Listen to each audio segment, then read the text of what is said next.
The sun blazed mercilessly over the dusty plains of Arizona Territory in 1885. Thomas McKenna wiped the sweat from his weathered brow as he guided his plow through the stubborn earth. His small farm sat on the outskirts of Willowbrook, a struggling frontier town that barely managed to survive in the harsh desert landscape. The recent drought had been particularly cruel, leaving most crops withered and brown. Thomas often wondered if he had made the right choice coming west with his wife Sarah and their 2 young children. As Thomas worked his field that scorching afternoon, he noticed a small figure moving slowly along the distant ridge. At first, he thought it might be a coyote or wild dog, but as the shape grew closer, he realized it was a child.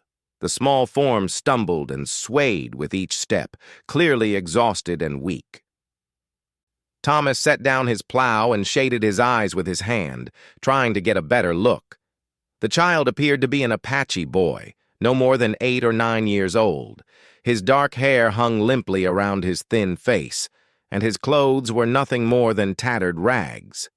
Even from a distance, Thomas could see that the boy was in desperate condition.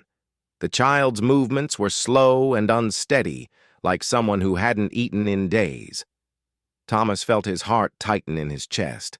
He had heard all the stories about the Apache raids, the fear that gripped every settler in the territory. The townspeople of Willowbrook spoke in hushed tones about Apache warriors who could appear without warning and disappear just as quickly. Many families had lost livestock, and some had lost much more. The very mention of Apache presence in the area was enough to send people scrambling for their weapons. But this was not a warrior standing before him. This was a child, clearly starving and alone. Thomas watched as the boy stumbled again, this time falling to his knees in the dirt. The child tried to stand but seemed too weak to manage it. Thomas looked back toward his farmhouse, then at the boy again. Every instinct told him to be cautious, to perhaps alert the town sheriff instead of getting involved himself. Yet something deeper stirred within Thomas McKenna. He thought of his own son, little James, who was about the same age as this Apache child. He imagined James lost and hungry, desperately needing help from a stranger. The image made his decision for him. Thomas walked slowly toward the fallen child, his hands visible and empty to show he meant no harm. As he drew closer, he could see the boy's ribs showing through his skin, and his lips were cracked from thirst. The child's eyes were alert, but filled with fear and wariness. When Thomas was about 10 feet away, the boy tried once more to stand, but his legs betrayed him. "Easy there, son," Thomas said gently, using the same tone he would use with a frightened animal. "I'm not going to hurt you." The Apache boy looked up at him with dark, intelligent eyes. Despite his obvious fear, there was a dignity about the child that impressed Thomas. The boy had not begged or cried out, even in his desperate state. He simply watched Thomas with careful attention, ready to run if necessary. Thomas slowly reached into his pocket and pulled out a piece of hardtack biscuit he had been saving for his lunch. He held it out toward the boy, keeping his distance. The child's eyes fixed on the food with desperate hunger, but he did not immediately reach for it. Thomas could see the internal struggle playing out on the boy's face, the battle between desperate need and ingrained caution. "Go ahead," Thomas encouraged softly. "Take it. You need it more than I do." The boy's hand trembled as he reached out and quickly grabbed the biscuit. He ate it so fast that Thomas worried he might choke. Even as the child devoured the small piece of food, his eyes never left Thomas's face, still ready to flee at the first sign of danger. Thomas realized that one small biscuit would not be nearly enough. The boy needed proper food and water, and probably medical attention as well. But bringing an Apache child to his home would be seen as madness by his neighbors. It could put his own family at risk, both from the boy's potential relatives and from the anger of the townspeople. As Thomas wrestled with his decision, the boy finished the biscuit and looked up at him with a mixture of gratitude and continued wariness. The child tried to stand again, clearly intending to move on, but his weakened condition made it impossible. He swayed dangerously and would have fallen again if Thomas hadn't stepped forward to steady him. The moment Thomas's hand touched the boy's shoulder, he felt how thin and frail the child was. The boy flinched at the contact but did not try to pull away. In that instant, Thomas made his choice. Whatever the consequences might be, he could not leave a child to die in the desert heat. "Come on," he said gently, supporting the boy's weight. "Let's get you some real food and water." The walk back to the farmhouse seemed to take forever. The Apache boy was so weak that Thomas ended up carrying him the last 100 yards. As they approached the small wooden house, Thomas saw his wife Sarah appear in the doorway. She had been preparing lunch and had come out to call him in when she noticed him carrying something. Sarah's face went pale when she realized what she was seeing. Her hand flew to her mouth, and for a moment she seemed frozen in place. Thomas could see the fear and confusion in her eyes, but he also saw something else, the same compassion that had driven him to help the child. "Thomas, what are you doing?" she whispered as he climbed the porch steps. "He's just a boy, Sarah," Thomas replied quietly. "He's starving." Sarah looked down at the child in her husband's arms. The boy's eyes were closed now, exhaustion having finally overtaken him. She could see his ribs clearly, and the way his small frame seemed to weigh almost nothing. Her maternal instincts overrode her fear. "Bring him inside," she said, stepping back to let them pass. "I'll get some soup heated up." Thomas carried the boy into their small kitchen and gently placed him on a chair near the table. The child's eyes opened at the movement, and he looked around nervously at the unfamiliar surroundings. Sarah moved quickly but calmly, ladling some of the vegetable soup she had been preparing into a bowl. She set it on the table in front of the boy, along with a cup of cool water. The Apache child looked at the food, then at Thomas and Sarah, clearly unsure whether this was real or some kind of trap. Thomas sat down across from him and nodded encouragingly toward the bowl. "It's all right," Thomas said. "Eat." The boy picked up the spoon with shaking hands and began to eat slowly. After the first few spoonfuls, tears began to stream down his dirt-stained cheeks, though he made no sound. Thomas and Sarah exchanged glances, both moved by the child's obvious relief and gratitude. As the boy continued to eat, Sarah quietly gathered some of their son James's old clothes. The Apache child was smaller than James, but the clothes would fit better than his current rags. She also filled a basin with warm water and found some clean cloth for washing. When the boy had finished the soup, Sarah gestured toward the basin. The child looked confused until she mimed washing her face and hands. Understanding dawned in his eyes, and he began to clean himself carefully. The transformation was remarkable. Beneath the dirt and dust was a handsome boy with intelligent features and an unmistakable dignity. Sarah handed him the clean clothes, and after a moment's hesitation, the boy accepted them. Thomas turned away to give the child privacy while he changed. When they looked again, they saw a completely different person. Clean and properly clothed, the Apache boy looked like any other child except for the wariness that still filled his dark eyes. "What's your name, son?" Thomas asked gently. The boy looked at him for a long moment before responding in heavily accented but clear English. "Ayana." "Ayana," Thomas repeated, trying to pronounce it correctly. "That's a good name. I'm Thomas, and this is my wife, Sarah." Ayana nodded solemnly, but said nothing more. Thomas could see the boy calculating, trying to understand why these strangers were helping him. The child's intelligence was obvious, as was his continued caution despite their kindness. As the afternoon wore on, Ayana seemed to relax slightly, though he remained alert and ready to flee. Thomas showed him around the small farm, explaining what he was growing and how the irrigation system worked. The boy listened intently, asking occasional questions in his broken English. Sarah gave him more food throughout the day, marveling at how much the thin child could eat. But as evening approached, Thomas knew they faced a serious problem. Word of the Apache boy's presence would spread quickly through the small community. Some neighbors might understand their compassion, but others would see it as a betrayal or a dangerous risk.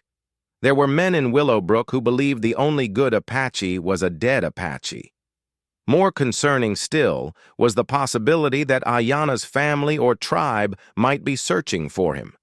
If they discovered he was being held by white settlers, even kindly ones, the consequences could be severe. Thomas had heard stories of Apache raids launched to rescue captured children, raids that left entire settlements burned to the ground. As night fell, Thomas and Sarah put Ayanna to sleep on a small cot in their kitchen, the warmest room in the house. They had offered him their son's bed, but the boy had refused, clearly uncomfortable with accepting too much hospitality. He seemed to understand that his presence put the family at risk. Thomas and Sarah sat up late that night, discussing what they should do. They both agreed that they could not simply turn the boy out, but they also recognized the danger their decision might bring.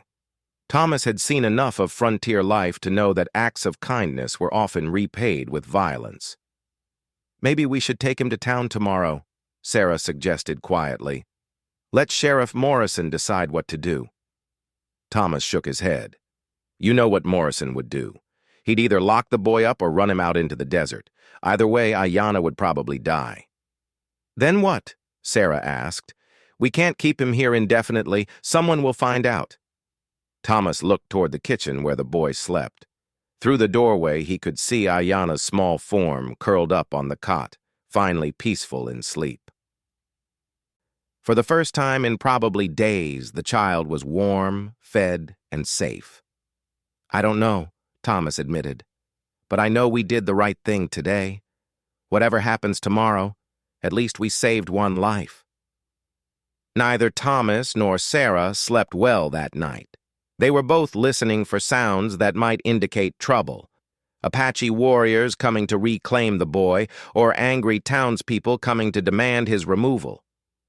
But the night passed quietly, with only the usual desert sounds of coyotes and wind. When morning came, Ayanna was already awake, sitting quietly on his cot and looking out the small kitchen window. He had folded the blanket neatly and seemed ready to leave at a moment's notice.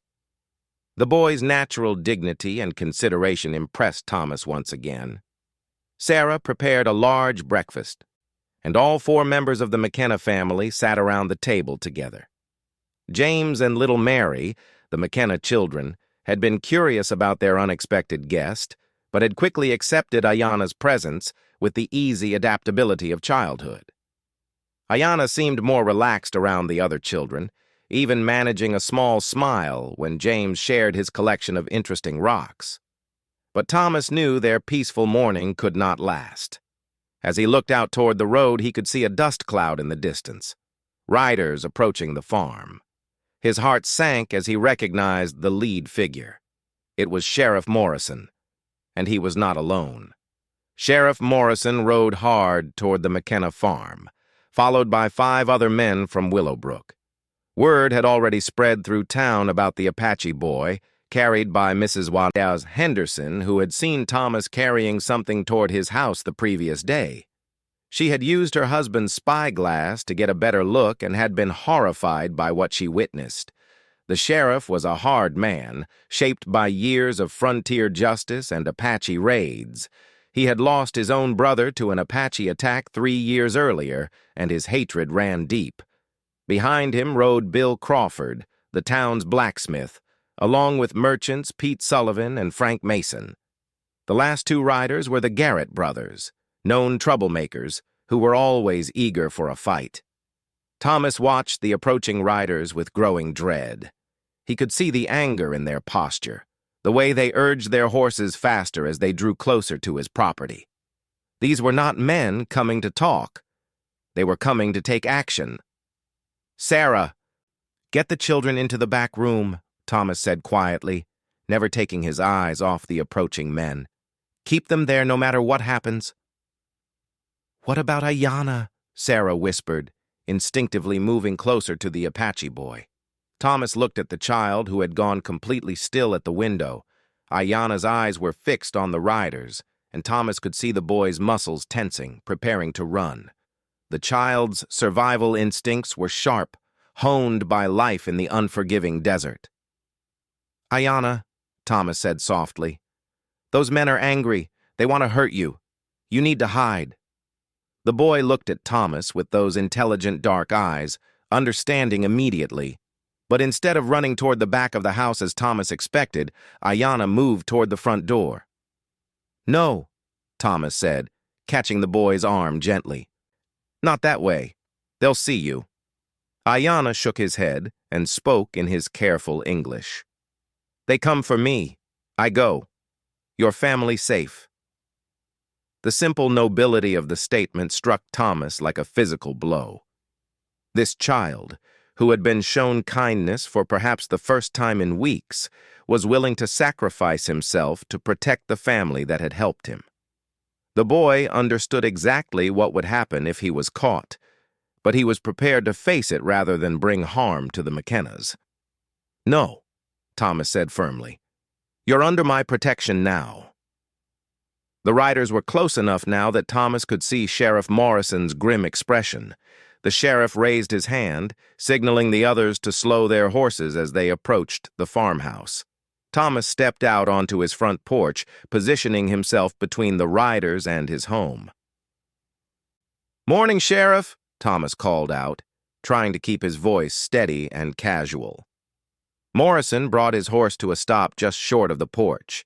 His hand rested on the butt of his pistol, and his eyes scanned the front of the house looking for signs of the Apache boy.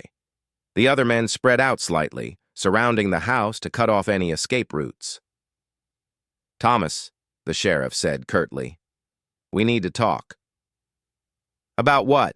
Thomas asked, though he already knew the answer. "Don't play games with me," Morrison snapped.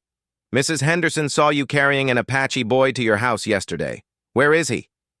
Thomas felt his mouth go dry. He had hoped for more time, perhaps a chance to figure out what to do with Ayanna before anyone noticed. But frontier communities were small, and news traveled fast. "I helped a hungry child," Thomas said carefully. "That's all."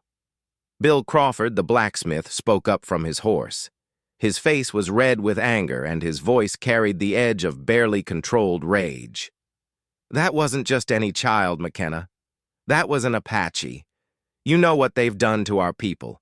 You know what they're capable of." "I know what I saw," Thomas replied. "A starving boy who needed help." Frank Mason, one of the merchants, leaned forward in his saddle. "Where there's one Apache, there are always more. That boy could be a scout for a war party. You might have doomed us all." The accusation hung in the air like a physical thing. Thomas could see the fear and anger in the faces of the men before him. These were his neighbors, people he had known for years. But in this moment, they looked at him as if he were a stranger, or worse, a traitor. "The boy is alone," Thomas said. "He's been wandering for days, maybe weeks. He's no threat to anyone." Sheriff Morrison dismounted from his horse and took a step closer to the porch. "That's not your decision to make, Thomas. Apache children grow up to be Apache warriors. It's that simple." "Children grow up to be what they're taught to be," Thomas countered. "This boy could learn a different way if someone gave him the chance." One of the Garrett brothers, Jake, spat in the dirt and glared at Thomas with undisguised disgust. "You've gone soft, McKenna. Or maybe you've forgotten what happened to the Peterson family last spring." Thomas had not forgotten. The Peterson farm had been attacked by Apache raiders who had killed the parents and taken their teenage daughter. She had never been found, and the burned remains of their homestead still served as a grim reminder of the ongoing tensions between the settlers and the Apache tribes. "That has nothing to do with this," Thomas said, but he could hear the uncertainty in his own voice. "It has everything to do with this," Sheriff Morrison replied. "Now, I'm going to ask you one more time. Where is the boy?" Thomas looked at the faces of the men before him and realized there would be no reasoning with them. Their minds were made up, their hatred too deep, and their fear too strong. If he handed Ayanna over to them, the boy would be lucky to live through the day. "He's gone," Thomas lied. "Left during the night." Morrison's eyes narrowed. "You're lying, Thomas. His tracks would be all over your property. We would have seen them on the way in." Before Thomas could respond, the front door of the house opened behind him. Ayanna stepped out onto the porch, moving with the quiet dignity that seemed so natural to him. The boy had clearly been listening to the conversation, and he had made his own decision.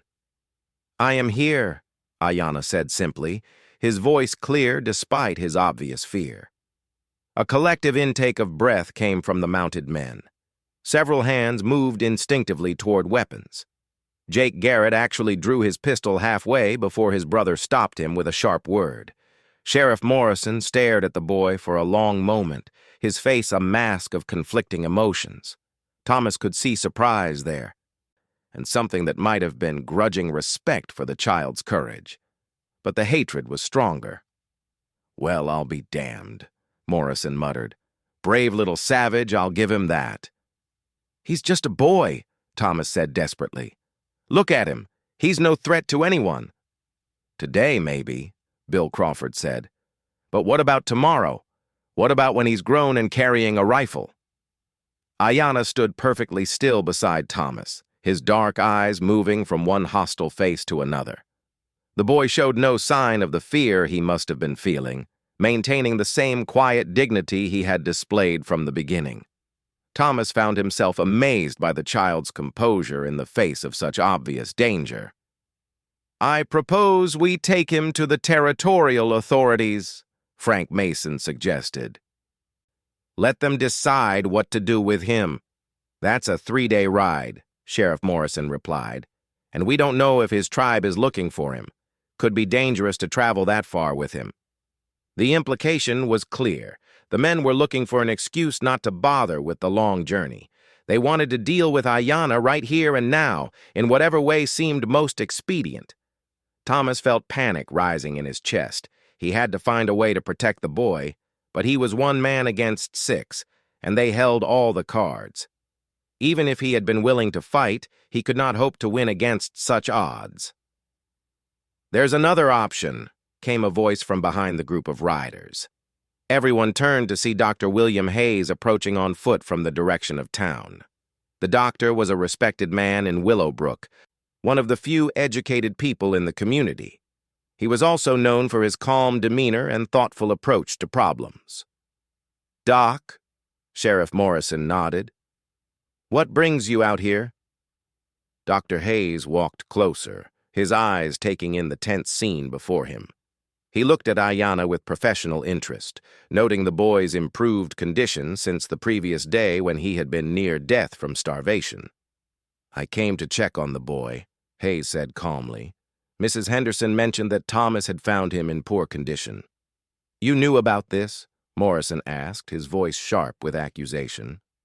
"I suspected," Hayes replied, "and I wanted to see for myself before anyone made any rash decisions." The doctor approached the porch and looked directly at Ayanna. The boy met his gaze steadily, showing no sign of backing down despite being surrounded by hostile men. "Hello, son," Hayes said gently. "How are you feeling today?" "Better," Ayanna replied in his careful English. "Thank you." Hayes nodded and turned back to the group of mounted men. This child was near death when Thomas found him. Severe malnutrition, dehydration, exposure. Another day in the desert would have killed him. "So?" Jake Garrett asked harshly. "Would have saved us the trouble." Dr. Hayes looked at the man with disgust. "Is that what we've become? People who stand by and watch children die?" "Apache children," Bill Crawford corrected. "There's a difference." "No," Hayes said firmly. "There isn't. Not when it comes to basic human decency." Sheriff Morrison was growing impatient with the discussion. "This is all very interesting, Doc, But it doesn't change anything. The boy is Apache, and he can't stay here. It's too dangerous for everyone involved. Dr. Hayes was quiet for a moment, considering his words carefully. Thomas could see the man's mind working, searching for a solution that might satisfy everyone. What if I took responsibility for him? Hayes finally suggested. The proposal surprised everyone, including Thomas. All eyes turned to the doctor, waiting for him to explain. I could take the boy into my household, Hayes continued. Keep him under close supervision. Teach him our ways, our language, our customs. If he's going to grow up in this territory, better he learns to live peacefully among us. That's insane, Frank Mason protested. You can't civilize an Apache. It's against their nature. How do you know? Hayes challenged. Have you ever tried? This boy already speaks some English. He's clearly intelligent. With proper guidance, there's no telling what he might become. Thomas felt a surge of hope. Dr. Hayes was offering exactly what Ayanna needed, a chance at a different kind of life. The boy would be safe in the doctor's care, and he would have opportunities to learn and grow that he could never have in the wilderness. But Sheriff Morrison was shaking his head. It's too risky, Doc. I can't allow it. Why not? Hayes pressed. What's the alternative? Murder a child in cold blood? Is that the kind of justice you want to be known for? The word murder hit the group like a slap. Even the hardest men among them shifted uncomfortably in their saddles. They might have been willing to kill an Apache warrior in battle, but calling their intentions toward a child by its proper name made them face the true nature of what they were considering. We're not murderers, Morrison said defensively. We're just trying to protect our community. From a starving boy? Hayes asked pointedly. Before Morrison could respond, a new sound reached their ears. It was the distant sound of hoofbeats, but these were different from the measured pace of their own horses. These were the rapid, irregular beats of riders moving fast and with purpose. All heads turned toward the sound, and Thomas felt his blood run cold. Coming over the ridge behind his farm was a group of Apache warriors, riding hard in their direction.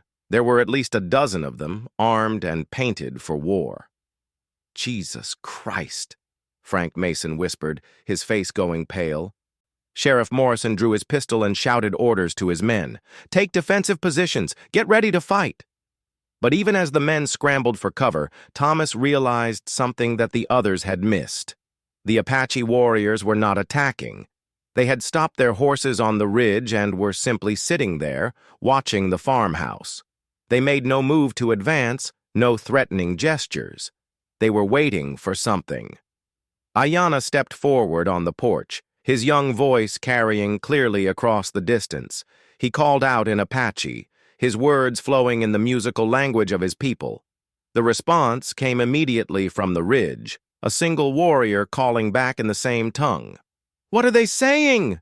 Morrison demanded, his gun still drawn but no longer pointed at the boy. Ayanna turned to face the sheriff, his dark eyes serious beyond his years. They come for me. My uncle leads them. He says they will talk, not fight, if you let me go to them. The tension in the air was thick enough to cut with a knife. Every man there understood that they were balanced on the edge of violence. One wrong move, one misunderstanding, and the situation could explode into bloodshed that would leave many dead on both sides. Thomas looked at the boy standing beside him and realized that this moment would determine not just Ayanna's fate, but possibly the fate of the entire town. Whatever happened next would either begin a new chapter of understanding between the two peoples, or it would ignite a war that could consume everything they had built in this harsh land. The Apache warriors remained motionless on the ridge, their horses stamping restlessly, but their riders showing the discipline of experienced fighters.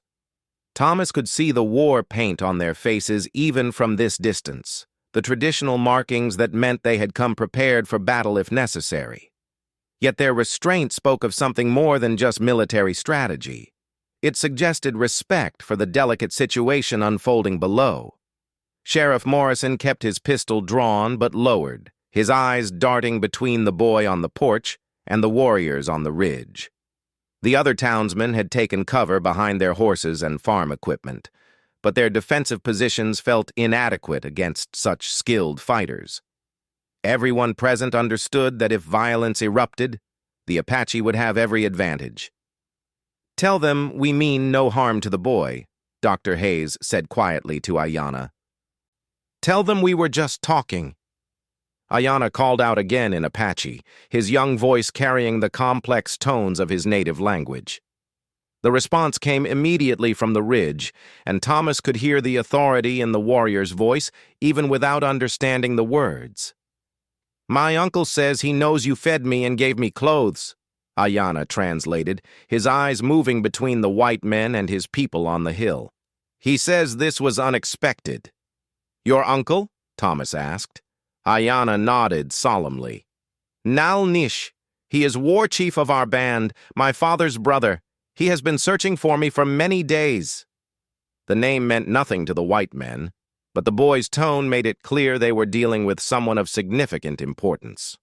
A war chief would not have ridden this far just to retrieve any Apache child. This boy clearly held special meaning for his people. Sheriff Morrison holstered his weapon slowly, a gesture that did not go unnoticed by the watching warriors. "Ask him what he wants," Morrison called to Ayanna. Another exchange in Apache followed, longer this time, with the war chief's voice taking on different tones as he spoke. Thomas found himself fascinated by the musical quality of the language, so different from the harsh frontier English they were all accustomed to hearing. "He says he wants to understand why white man helped Apache boy," Ayanna translated. "He says in all his years, no white man has shown kindness to Apache people. He wants to know why Farmer McKenna is different." All eyes turned to Thomas, and he suddenly felt the weight of the moment pressing down on him. His answer could determine whether these two groups would find a way to coexist, or whether blood would be spilled on this Arizona morning. He thought of his own children, safe in the house behind him, and of all the other families in Willowbrook who depended on him to make the right choice. "Tell him," Thomas said slowly, "that I saw a hungry child, not an enemy. Tell him that any man who would let a child starve is not worthy to be called human."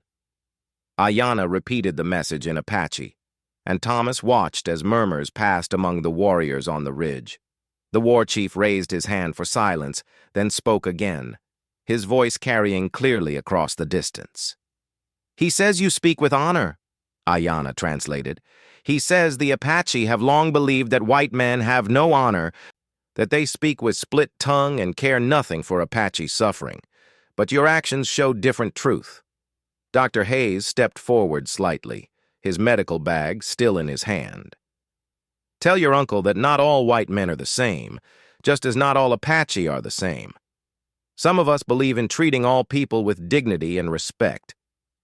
When this was translated, the war chief responded immediately, and Thomas could hear something that might have been approval in his tone. "Uncle says doctor speaks wisdom," Ayanna said. "He says perhaps it is time for new understanding between our peoples." Sheriff Morrison was growing increasingly uncomfortable with the direction of the conversation. His duty was to protect the townspeople, and he had been trained to view any Apache as a potential threat. The idea of negotiating with them went against everything he believed about frontier justice. "This is all very touching," Morrison interrupted, "but we still have a problem here. The boy is Apache, and Apache and white folks don't mix. It's just the way things are." The harshness of the sheriff's words seemed to break some of the peaceful mood that had been building. Thomas saw several of the warriors shift on their horses, and the war chief's posture became more rigid. Ayanna's face showed disappointment, as if he had hoped for something better from these men who had shown him kindness. But before the situation could deteriorate further, an unexpected voice joined the conversation. Sarah McKenna emerged from the house, carrying a bundle wrapped in a clean cloth. She had been listening from inside. and she had made a decision of her own. "Sheriff Morrison," she said firmly, "that boy ate at my table last night. He slept under my roof. By the laws of hospitality that decent people live by, he is under our protection." The men stared at her in surprise.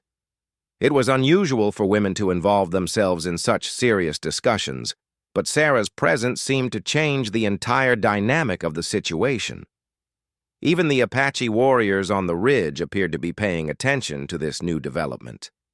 Sarah walked to the edge of the porch and held up the bundle she carried. "I packed some food for Ayana's journey home," she announced, her voice carrying clearly to both the townsmen and the warriors.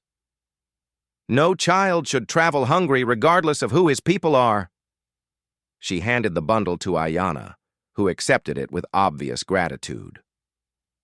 The boy looked up at her with something approaching wonder, as if he could not quite believe that this white woman had prepared food specifically for him.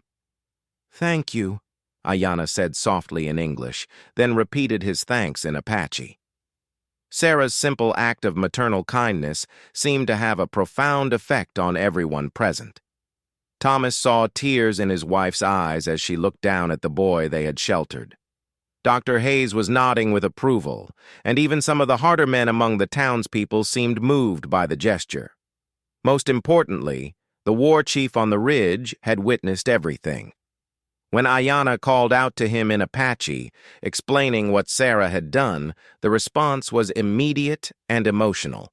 The war chief raised his hand in what was clearly a gesture of respect, and his voice carried a warmth that had not been there before. "Uncle is greatly moved by woman's kindness," Ayana translated. "He says white woman has shown Apache boy the care of a mother. This is gift of great value."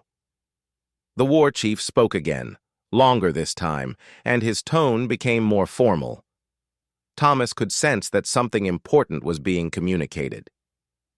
"Uncle says he wishes to speak with Farmer McKenna and his wife," Ayana said. "He wishes to offer gift in return for kindness shown to Apache child." Sheriff Morrison immediately protested. "That's not necessary, and it could be dangerous. We don't need any gifts from Apache." But Thomas found himself curious about what the war chief might offer. More importantly, he sensed that this could be an opportunity for something unprecedented, a chance for genuine communication between two groups that had been enemies for so long. "What kind of gift?" Thomas asked. Ayana relayed the question, and the answer came back quickly. "Uncle says there is great danger coming to White Town," the boy translated, his young face serious with the weight of the message. "Bad men with many guns plan to attack Willowbrook in 3 days. Uncle offers to warn white people of this danger." The words hit the assembled men like a thunderbolt. Frank Mason actually took a step backward, his face pale with shock. Jake Garrett raised his rifle instinctively, before realizing there was no immediate target for his fear. "What kind of bad men?" Dr. Hayes asked urgently. Another exchange in Apache followed, with the war chief's voice taking on the tone of someone delivering vital intelligence. "White bandits from Mexico," Ayana translated. 20 men, maybe more. They have been raiding small settlements, killing everyone, taking what they want. Uncle's scouts have been watching them for days. They plan to attack your town when most men are away at territorial meeting." Thomas felt his blood run cold. The territorial meeting was indeed scheduled for 3 days hence, and most of the able-bodied men from Willowbrook were planning to attend. It would leave the town virtually defenseless against any kind of organized attack. Sheriff Morrison was staring at the boy with a mixture of disbelief and growing alarm. "How do we know this isn't a trick? How do we know your people aren't planning to attack us themselves?" Ayana posed the question to his uncle, who responded with what sounded like indignation. "Uncle says if Apache wanted to attack White Town, Apache would attack," the boy translated with simple honesty. "Apache would not need tricks or lies. Uncle says these bandits are enemies of Apache too. They kill Apache people same as white people." The logic was undeniable. If the Apache had wanted to destroy Willowbrook, they certainly possessed the capability to do so. The idea that they would need to resort to elaborate deceptions was almost insulting to their reputation as fierce warriors. Dr. Hayes was the first to grasp the full significance of what was being offered. "They're proposing an alliance," he said wonderingly. "They want to help us defend the town." "That's impossible," Bill Crawford protested. "Apache don't help white folks. It goes against their nature." But even as Crawford spoke, Thomas could see that something fundamental had shifted in the situation. The war chief's offer was not just about warning them of danger. It was about demonstrating that cooperation between their peoples was possible, that the cycle of violence and mistrust could be broken. "What does your uncle propose?" Thomas asked Ayanna directly. The boy spoke to the war chief again, and the response was lengthy and detailed. Thomas could see the intelligence and strategic thinking in the Apache leader's voice, even without understanding the words. "Uncle says Apache warriors know this land better than bandits," Ayanna translated carefully. "Apache can watch bandit movements, learn their plans. When bandits come to attack town, Apache can help white men defend their homes and families." The proposal was staggering in its implications. Not only would the Apache provide advance warning of the attack, but they were offering to fight alongside the townspeople against a common enemy. It would represent the first time in anyone's memory that such cooperation had been attempted. "In return for what?" Sheriff Morrison asked suspiciously. "What do they want from us?" Ayanna relayed the question, and the war chief's response was brief. "Uncle says Apache want only peace," the boy translated. "Apache want to live on ancestral lands without fear of attack from white soldiers. Apache want white people to understand that not all Apache are enemies." The simplicity of the request made it even more powerful. These were not unreasonable demands or impossible conditions. The Apache were asking for nothing more than the right to exist peacefully in the land that had been theirs for generations. Thomas looked at his wife, who was still standing beside Ayanna on the porch. He could see in her eyes the same thing he was feeling, a sense that they were witnessing something historic. This moment could change everything for both peoples, but only if they had the courage to embrace the possibility. "Sheriff," Thomas said quietly, "I think we need to listen to what they're offering." Morrison was clearly struggling with the decision. Everything in his background and training told him to distrust the Apache, to view this offer as some kind of trap. But the evidence of his own eyes was hard to ignore. These warriors had approached peacefully, under a flag of truce, offering vital information that could save many lives. "How do we know they'll keep their word?" Morrison asked finally. It was Ayanna who answered, his young voice carrying the authority of someone much older. "Apache do not lie about matters of honor," he said simply.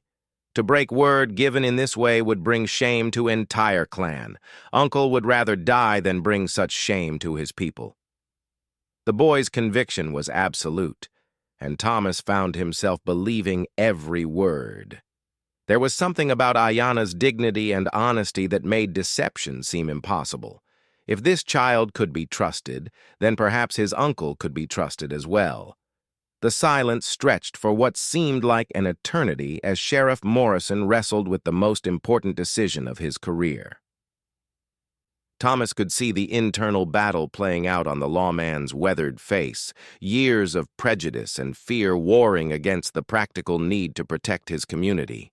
Finally, Morrison holstered his weapon completely and took a step forward. "Tell your uncle," he said to Ayanna, his voice rough with emotion, "that Sheriff Morrison accepts his offer of alliance." The boy's face lit up with something approaching joy as he translated the message to the waiting warriors. The war chief's response was immediate and formal, accompanied by a gesture that even the white men could recognize as ceremonial. "Uncle says the words are spoken and cannot be taken back," Ayanna translated solemnly. "Apache and white men of Willowbrook are now allies against common enemy. Uncle pledges the honor of his clan to this agreement. Dr. Hayes stepped forward, his medical training making him think practically about what would come next. We'll need to coordinate our defenses. How do we communicate with your uncle's warriors? Ayanna spoke with the war chief again, and Thomas was amazed at how naturally the boy seemed to slip between two worlds, serving as a bridge between peoples who had been enemies just moments before. Uncle says he will send 2 warriors to stay near town, the boy explained. They will watch for bandits and bring word of their movements. He asked that white men do not shoot at Apache scouts who come with information. Sheriff Morrison nodded grimly. We'll spread the word. Any Apache coming under a white flag will be treated as an ally. The war chief spoke again, his tone becoming urgent. Uncle says bandits may come sooner than 3 days, Ayanna translated. His scouts report they move faster than expected. Town must prepare for attack tomorrow night or day after. The news sent a chill through the assembled men. They had even less time than they had thought. Frank Mason was already calculating in his head, trying to figure out how many men would be available to defend the town if the territorial meeting was canceled. We'll need to send riders to recall anyone who's already left for the meeting, Morrison decided quickly. And we'll need to organize the defense of the town immediately. Thomas found himself thinking about the strategic implications. What about the women and children? We'll need safe places for them during the attack. Uncle suggests this, Ayanna said after another exchange with the war chief. Apache women and children know safe places in hills. They can guide white families to hidden caves where bandits cannot find them. The offer was generous beyond anything the townspeople could have expected. Not only were the Apache willing to fight alongside them, but they were offering to protect the most vulnerable members of the white community as well. Sarah McKenna spoke up from the porch. That's very kind, but how do we know the families will be safe with your people? Ayanna looked at her with those serious dark eyes. Apache protect all children, white or Apache. This is sacred duty. Any warrior who harmed child would be cast out from tribe forever. The sincerity in the boy's voice was unmistakable. Sarah nodded slowly, her maternal instincts recognizing truth when she heard it. As the morning progressed, the details of the alliance were worked out with surprising efficiency. The Apache war chief demonstrated a tactical mind that impressed even the skeptical Sheriff Morrison. Scout positions were established, communication signals were arranged, and escape routes for civilians were planned with military precision. Ayanna remained throughout the discussions, serving as translator and cultural interpreter. Thomas marveled at the boy's composure and intelligence. Despite his youth, Ayanna seemed to understand the historic nature of what was happening and the important role he was playing. Uncle says one more thing, Ayanna announced as the planning session began to wind down. He says Farmer McKenna and his family are under special protection of Apache people. Any who harm them will answer to Uncle personally. Thomas felt a surge of gratitude mixed with embarrassment. Tell your uncle that his offer of protection is greatly appreciated but not necessary.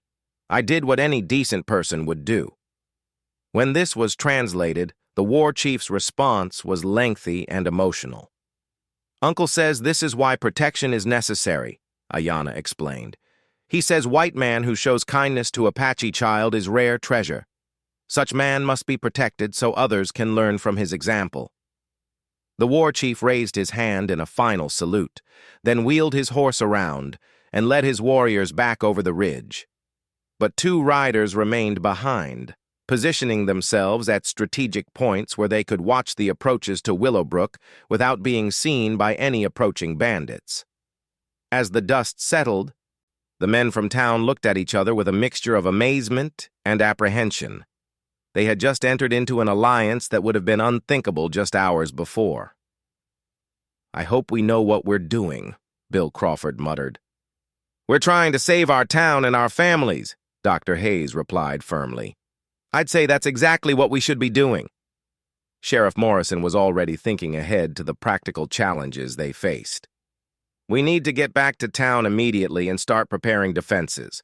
Frank, you and Pete ride out and recall anyone who's already left for the territorial meeting. Bill, start gathering weapons and ammunition. Doc, see what medical supplies you can put together. As the men prepared to leave, Thomas realized that Ayanna was still standing on his porch, the bundle of food from Sarah clutched in his hands.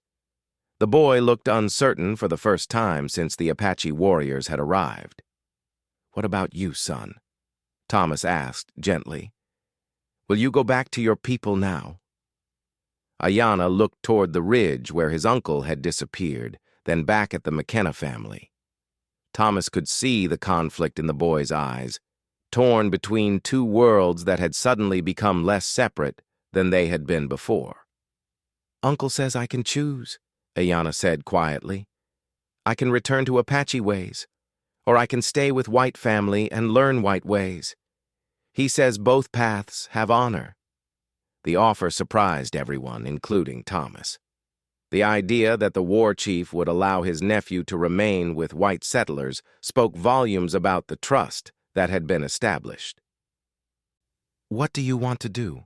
Sarah asked softly. Ayanna was quiet for a long moment, his young mind wrestling with a decision that would shape the rest of his life. "I want to learn," he said finally.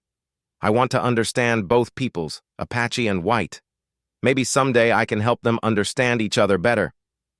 Dr. Hayes stepped forward with a smile. "My offer still stands, Ayanna. You're welcome in my household, and I promise you'll have every opportunity to learn." The boy looked at Thomas and Sarah, seeking their approval. "You saved my life," he said simply. "This I will never forget. But I think Doctor can teach me things I need to know." Thomas felt a pang of loss, but he understood the wisdom of the boy's decision. Dr. Hayes could provide educational opportunities that a simple farmer could not, and Ayanna's unique position as a bridge between two cultures could prove invaluable in the days to come. "You'll always have a home with us, too," Sarah said, tears in her eyes as she hugged the boy goodbye. "You're part of our family now, no matter where you choose to live." As the group prepared to head back to Willowbrook, Thomas took one last look at his farm. The peaceful morning had been transformed into something he could never have imagined. A simple act of kindness toward a hungry child had somehow resulted in an alliance between two peoples who had been enemies for generations. The next day brought the Apache scouts' warning that the bandits were indeed approaching. Sheriff Morrison had managed to recall most of the men who had left for the territorial meeting, and the town was as prepared as it could be for the coming attack. Defensive positions had been established, and the most vulnerable residents had been evacuated to the hidden caves in the hills under Apache protection. When the bandits finally arrived that evening, they found Willowbrook ready for them. What they had expected to be an easy target turned into a coordinated defense that caught them completely off guard. Apache warriors struck from concealment while the townsmen held fortified positions in the buildings. The battle was fierce but brief, ending with the bandits either dead or fleeing back toward Mexico. Not a single resident of Willowbrook was killed in the attack, though several men were wounded. The Apache suffered 2 casualties, warriors who died defending people they had considered enemies just days before. The town buried them with full honors alongside their own fallen, a gesture that would have been unthinkable before the alliance was formed. In the weeks that followed, the relationship between Willowbrook and the local Apache band continued to develop. Trade agreements were established, allowing both communities to benefit from each other's knowledge and resources. The Apache shared their understanding of desert survival and medicinal plants, while the white settlers provided manufactured goods and tools. Ayanna thrived in Dr. Hayes's household, quickly mastering English while maintaining his Apache heritage. The boy became a vital link between the two communities, helping to translate not just language, but cultural understanding. His presence in town gradually helped both sides see past their old prejudices and fears. Thomas McKenna's farm became a symbol of the new cooperation. Apache families would sometimes stop by to trade vegetables grown with irrigation techniques for traditional crafts and knowledge about the land. Thomas's children grew up playing with Apache children, learning games and stories that had been passed down for generations. The success of the Willowbrook Alliance became known throughout Arizona Territory, inspiring similar partnerships in other communities. It proved that cooperation between settlers and Native Americans was not only possible but beneficial for everyone involved. The cycle of violence and mistrust that had defined frontier life began to give way to a new model of mutual respect and understanding. Sheriff Morrison, who had been the most reluctant to trust the Apache, became one of the strongest advocates for the alliance. He often said that the defense of Willowbrook had taught him that courage and honor were not limited to any one race or culture. The Apache warriors who had died defending the town were buried in the town cemetery, their graves tended by the families they had died protecting. Years later, when Ayanna had grown into a young man serving as an official interpreter and mediator for the territorial government, he would often return to visit the McKenna farm.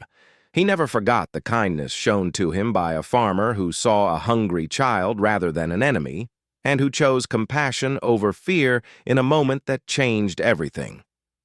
The story of how a simple act of feeding a hungry Apache child led to an alliance that saved an entire town became legend in Arizona Territory. It served as proof that even in the harshest environments, human kindness could triumph over hatred and fear. The McKenna farm, where it all began, remained a place where people of all backgrounds were welcome, a living symbol of what was possible when people chose to see their common humanity rather than their differences. Thomas McKenna never considered himself a hero. He had simply fed a hungry child and refused to turn away from basic human decency. But that simple choice had ripple effects that spread far beyond his small farm, ultimately helping to bring peace to a land that had known too much violence. In the end, the greatest battles are often won not with weapons, but with simple acts of kindness that remind us all of what it means to be human.